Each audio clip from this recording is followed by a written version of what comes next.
할렐루야. 따라합니다. 긍휼히 여기는 자. 주신 말씀대로 천국 백성으로 잘 살고 계신지 모르겠습니다. 심령이 가난하게, 또 애통하면서 온유하게, 그리고 의에 줄이고 목마름으로 사시며 약속해 주신 그 복을 받고 누리시기를 다시 한번 우리 주님의 이름으로 축원합니다.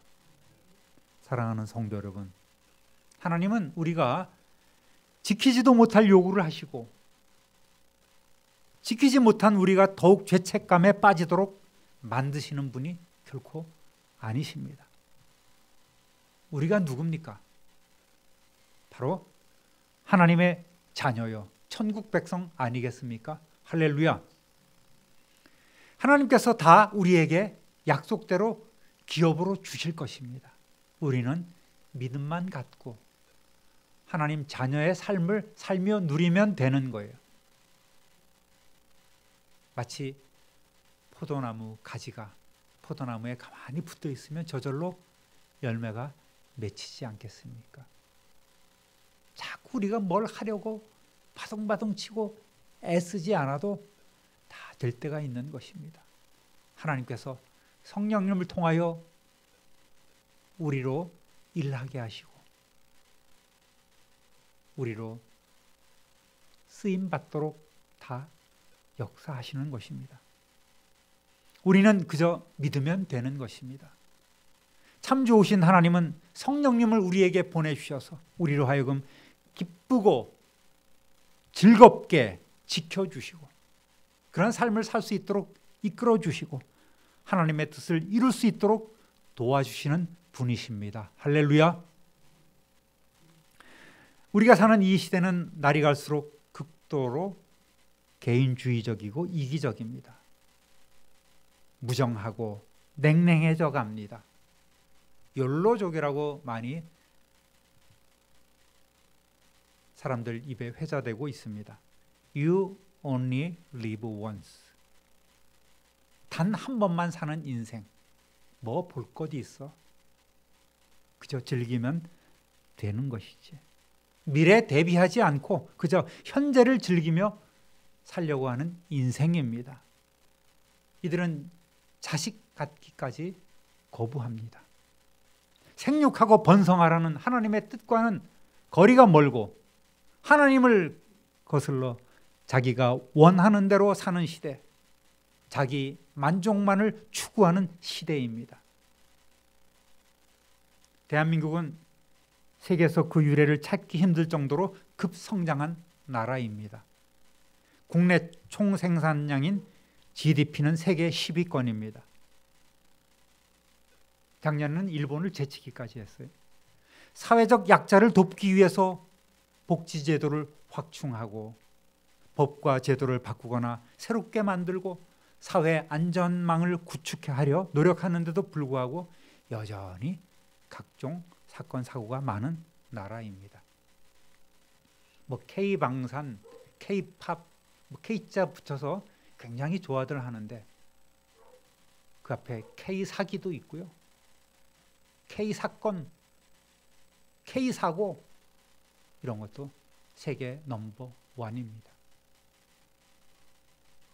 아무리 사회가 발전해도 누군가의 도움을 필요로 하는 사람들, 긍휼을 필요로 하는 사람들이 여전히 존재하는 거예요. 그렇지 않습니까?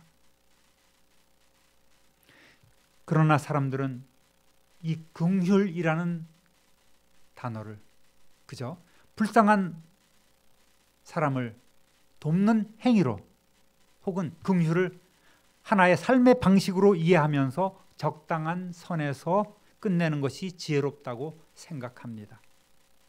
만일 그렇지 않다면 함께 매몰돼서 함께 불행해진다고 생각하기 때문입니다. 그나마 이런 생각은 좀 낫습니다. 속된 말로 긍휼히 남을 여기면 호구다라는 말까지 돌고 있어요. 사람들에게 베풀어주면 사람들은 처음에는 고마워하다가 나중에는 그것이 자기 자신의 권리로 착각하는 것입니다. 주는 것보다 받는 것에 익숙합니다. 그래서 잘 얻어먹다가도 좀 뜸해지면 굉장히 서운해합니다. 왜 요즘 밥 안 사? 자기는 살 줄 모르면서 따라합니다. 그건 꼭 내 말 같다. 이제 우리는 팔복의 5번째 복, 긍휼이란 무엇이며 하나님은 우리에게 어떻게 긍휼함을 보여주셨는지를 살펴보고 긍휼히 여기는 사람에게는 어떠한 복이 임하는가를 생각해 보고자 합니다. 따라합니다. 긍휼히 여기는 자는 하나님의 뜻을 실천합니다. 5장 7절 다시 한번 읽어보겠습니다. 긍휼히 여기는 자는 복이 있나니 그들이 긍휼히 여김을 받을 것이며, 다시 우리 읽는 방식으로 읽어보겠습니다. 하나님 앞에서 긍휼히 여기는 자는 복이 있나니 그들이 긍휼히 여김을 받을 것이며. 계속해서 우리는 하나님 앞에 있어요. 여러분이 좋아하는 글 중에 코람데오, 그 말씀입니다. 자, 1복부터 4복까지는 5복부터 8복까지와 서로 밀접한 관계가 있음을 보여주고 있습니다. 5복부터는 하나님만을 향했던 그 초점이 이제는 이웃을 향하여 가는 거예요. 세상을 향하여 바라보고 있습니다. 1복은 심령이 가난한 자가 받을 복이었죠. 자, 5복은 심령이 가난했어서 하나님만을 갈망했던 자는 이제 천국 시민으로서 이웃의 처지를 돌아보며 이제는 내가 느꼈던 갈망을 그들이 느끼고 있는 것을 비로소 느끼고 그들에게로 다가가는 거예요. 할렐루야. 그렇게 이 확산되어 가고 있습니다. 긍휼, 영어로 merciful 그러는데요. 이 말은 옛날에 어른들이나 썼던 고어로 생각하기 쉽지만 긍휼 어려운 단어 아니겠습니까? 젊은 사람들은 긍휼 잘 몰라요. 그런데 우리에게 가장 필요한, 현대를 사는 성도들에게 가장 필요한 덕목이고 말씀입니다. 필요한 말입니다. 한마디로 역지사지, 상대방과 내 입장을 서로 바꿔보는 거예요. 또 동일시,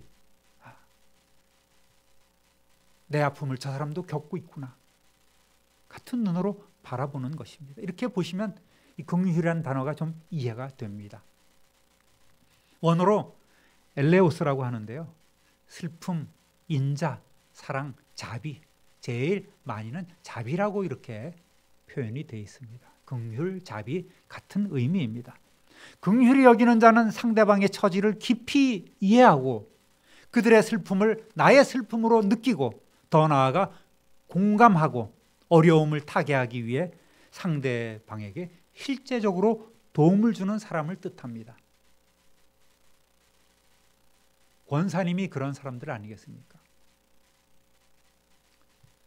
먼저 믿은 우리들이 아직도 믿음이 약해서 방황하는 사람들에게 하나님의 뜻을 전해주고, 나도 옛날에 그랬었어, 그런 고민과 갈등이 있었지, 그러면서 그들에게 따뜻한 마음으로 다가갑니다. 특별히 구약의 단어인 헤세드, 이것도 자비, 긍휼 똑같은 말입니다.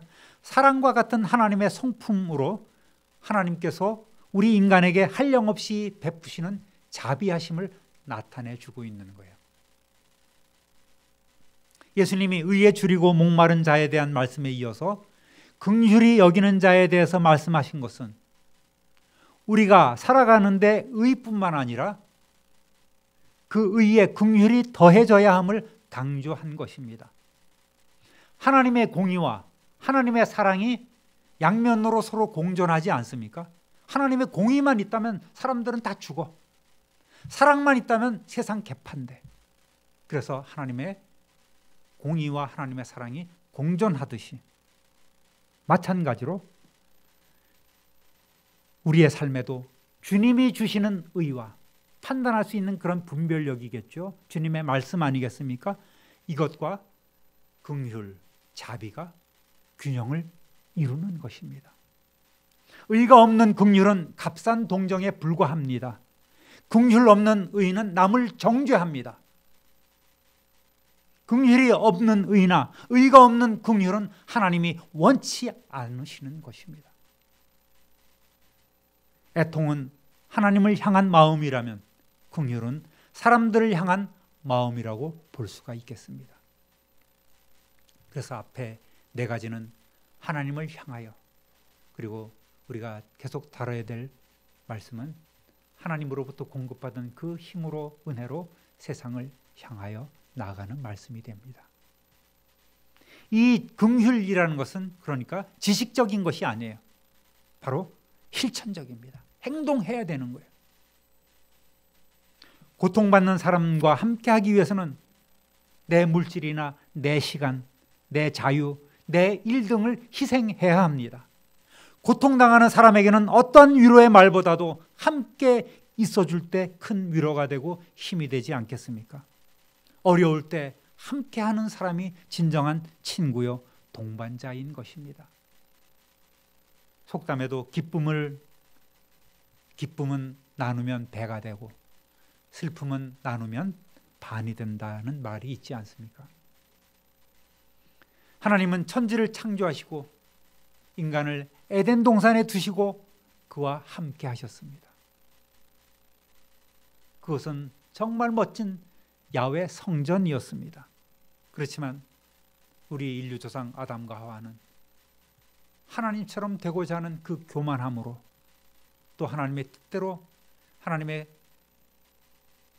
명령을 어기고 불순종함으로써 하나님께 범죄하지요. 그래서 동산에서 쫓겨났지만 그럼에도 불구하고 하나님은 그들을 사랑하셨습니다.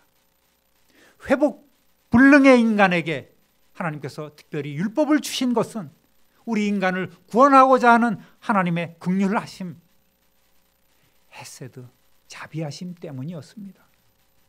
또 율법조차 지킬 수 없는 약한 인생들을 위해서 독생자 예수 그리스도를 세상에 보내신 것도, 예수님께서 우리를 위해 당신의 생명을 십자가에 내어주신 일도 모두 긍휼의 마음에서 비롯된 것입니다. 율법으로 우리는 구원을 얻을 수 없었습니다. 매년 똑같은 제사 제물을 하나님 앞에 드려도 그거는 임시 방편인 거예요.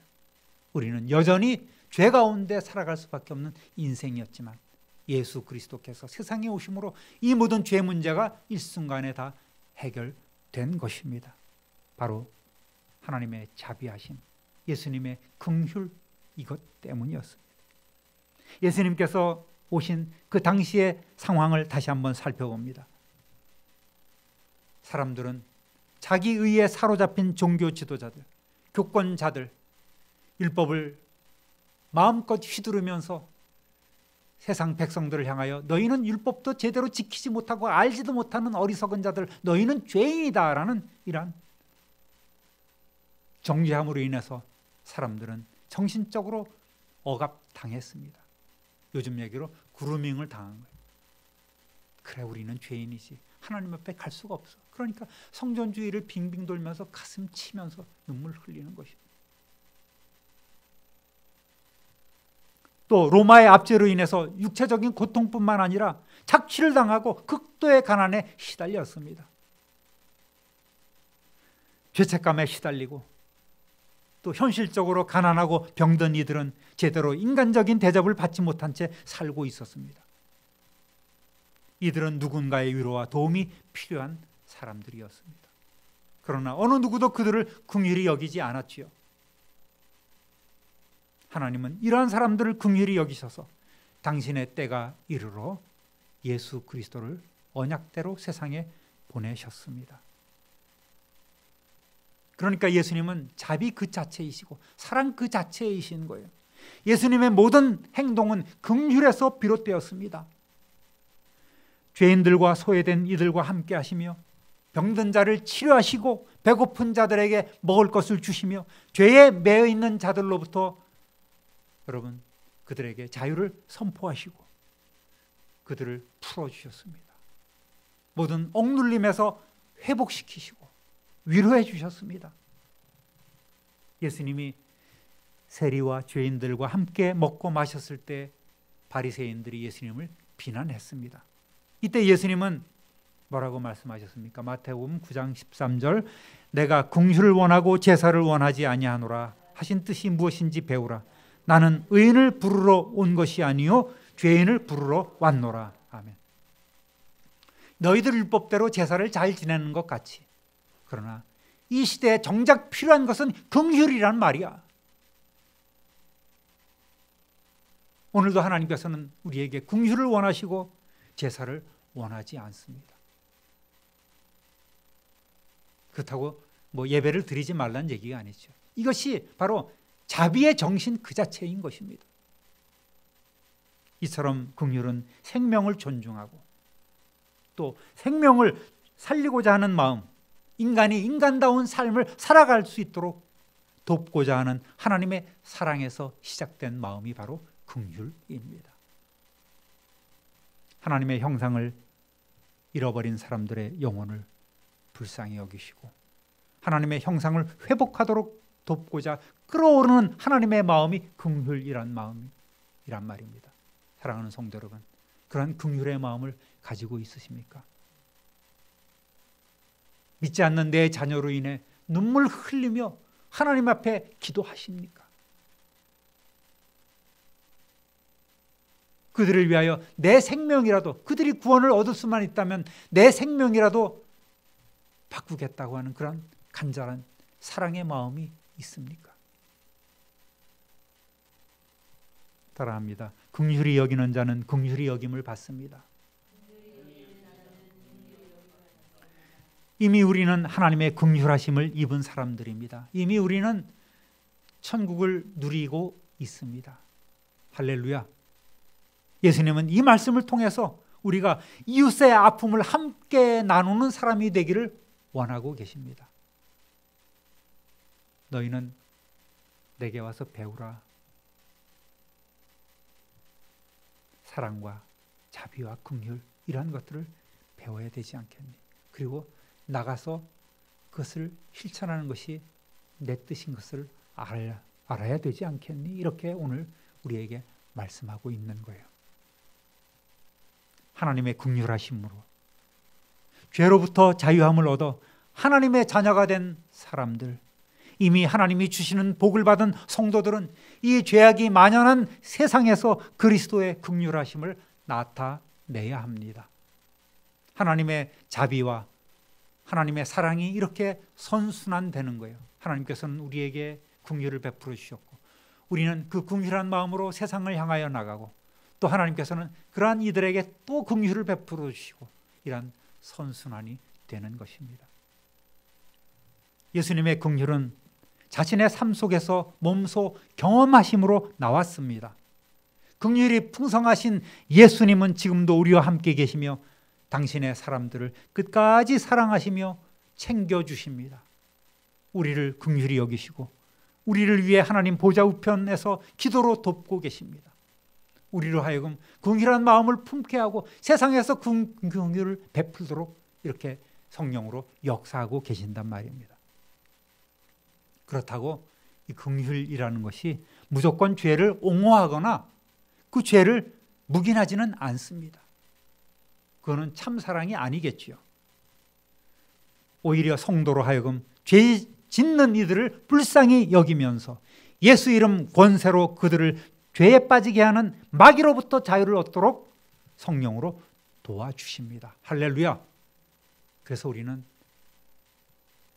성령 충만한 거예요.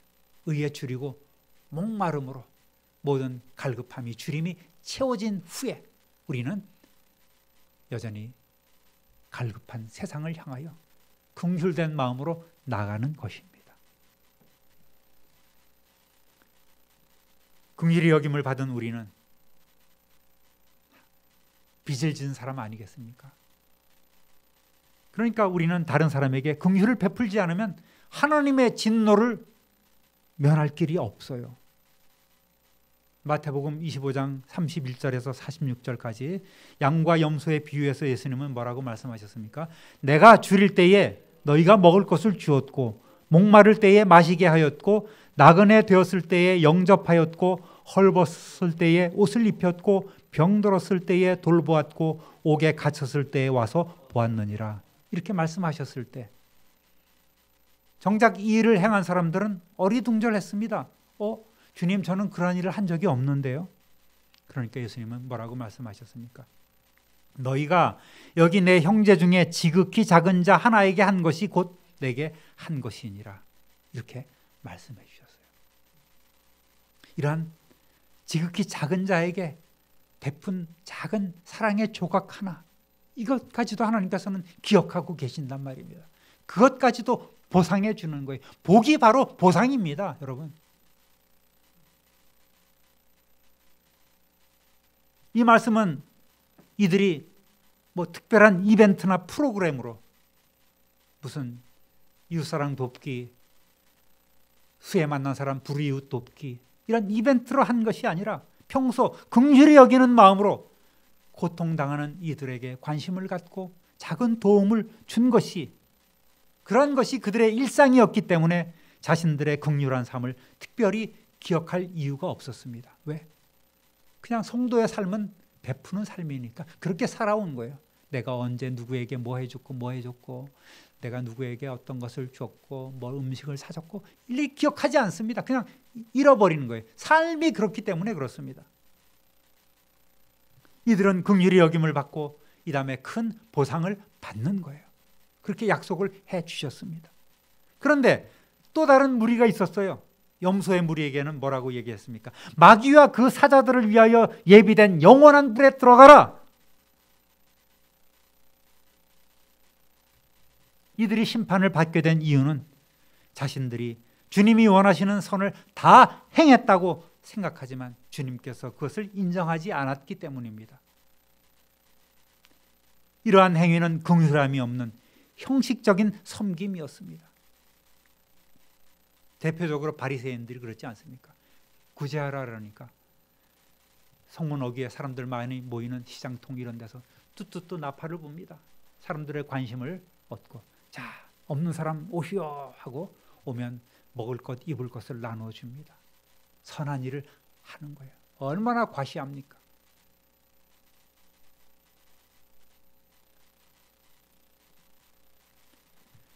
이들은 자신들이 한 일을 다 기억하고 있어요. 내가 언제 뭐 했지? 내 공로는 이것이고 이것이고, 내가 어디서 착한 일을 했지? 내가 훌륭한 일을 했지? 나 봐봐, 너희는 나를 본받아야 돼. 나는 이렇게 율법대로 잘 살고 있어. 과시하는 모습입니다.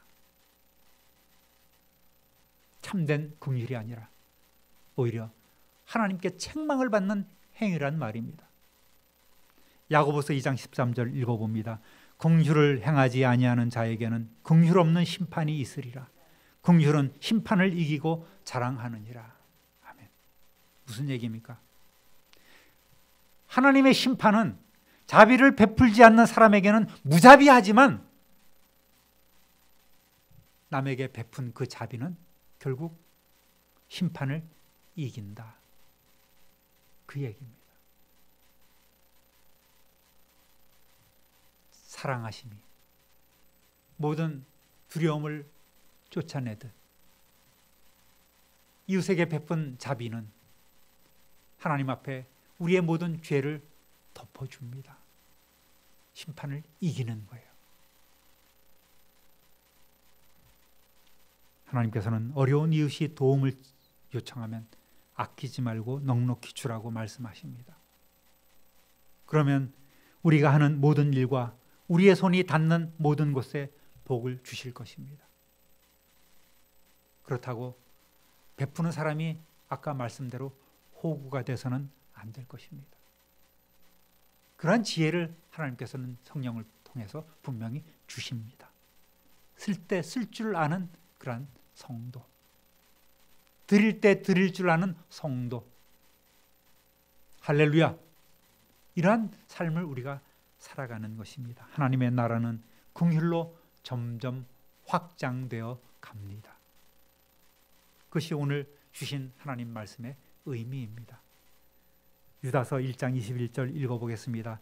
사랑하는 자들아, 너희는 너희의 지극히 거룩한 믿음 위에 자신을 세우며 성령으로 기도하며 하나님의 사랑 안에서 자신을 지키며 영생에 이르도록 우리 주 예수 그리스도의 긍휼을 기다리라. 아멘.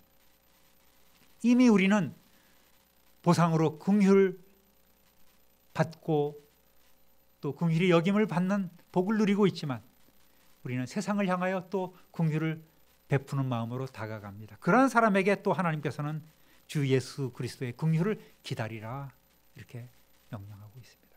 아까도 말씀드렸듯이 긍휼의 선순환입니다. 하나님께는 결코 공짜가 없어요.